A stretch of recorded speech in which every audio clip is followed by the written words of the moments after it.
Мэдээ үргэлжилж байна. Уран дулааны улирал эрсэнтэй холбогдуулан иргэдийн ундаг дугуйг хулгайлах, тонох гэмтрэг нэмэгдэх хандлагатай байна. Тухайлбал содон хорооллын орчинд байрлах орон сууцны гадна болон орцонд түгжсэн дугуйг хулгайлсан 10 хэрэг өнгөрсөн 7 хоногт бүртгэгджээ. Уг гэмтэргүүдийг үйлдсэн байж болцсошгүй бүлэг этгээдүүдийг цагдаагийн байгууллага эрен сурвалжилж байна.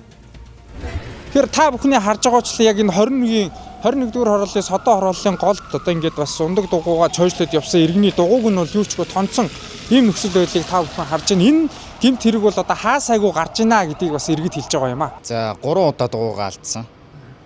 Эхнийх дээр нь орцонд цойжилсан байж байгаа цойжийг нэвдээд аваа явцсан. Дараагийнх дээр нь сургуулийн гадаа цойжилсан байсан чинь нэг сургуулийн ах аваа явцсан. Тэгээ олоод буцааж авч ирсэн. Тэгэл нэг 5 сая орчим төгрөгийн охирлоо амссан. Ер нь бол 3 тохиолдол дээр гурван дээр нь камерын бичлэгийг авсан. Эхнийх дээр нь бүр царай зүс нь гарсан камерын бичлэг аваад цагдаагийн газар очисон чинь биднэрт хамаагүй биднэрт наатахыг чи хайгаа явж зав байхгүй цаашаа зайлгээд хөөгөө явуулчихсан. Иргэн Султан Барсын хувьд дугуйгаа алдсны дараа зарын дагуу нэгэн иргэнээс дугуй авахар болсон ч тухайн дугуй нь хулгайх байсныг ярьлаа. Дугуйгаа хулгаад алдсан иргэд цагдаагийн байгууллагад цаг алдалгүй мэдэгдэх, нөгөө талдаа хуулийн байгууллагууд шуурхай ажиллавал энэ төрлийн гэмт хэрэгүүдийг цаг алдалгүй илрүүлж газар авахаас сэргийлэх боломж байсаар байна. Харин цагдаагийн албаагч хайхрамжгүй хандвал гомдол мэдээллийг 11 төвд мэдээлэх боломжтой юм байна.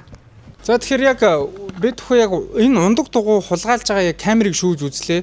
Тэр оройн 12 цагаас хойш бүлэг ийм 3-4 залуус хурж ирээд одоо яг энэ тухайн та үзэгч та бүхний харж байгаачлаа яг энэ шон дээр байгаа ундаг дугуйг бол яг ингээ хулгайлаад нэг нь хараад ингээ хоёр нь хулгайлж байгаа ийм үзэл болж. Тэгэхээр үзэгчд маань бас өөрснөө ундаг дугуйгаа тавихтаа бас камерын хараа хяналттай ийм газар тавих хэрэгтэй гэдгийг бас сануулж байна. За яг энэ өөрөө хулгайлах гэмтрэгт бас орно. За дээрээс нь хөрлийн хэмжээнээс хамаарат бас зөрчлийн тухай хуулиар бол одоо хариуцлага хүлээлгэх юм тогтолцоо бол байна. Тэгэхээр яг энэ 2026 оны хувьд бол 2200 за 37 хулгайлах гэмтрэг бол бүртгэгдсэн юм тохиолдлууд бол байгаа.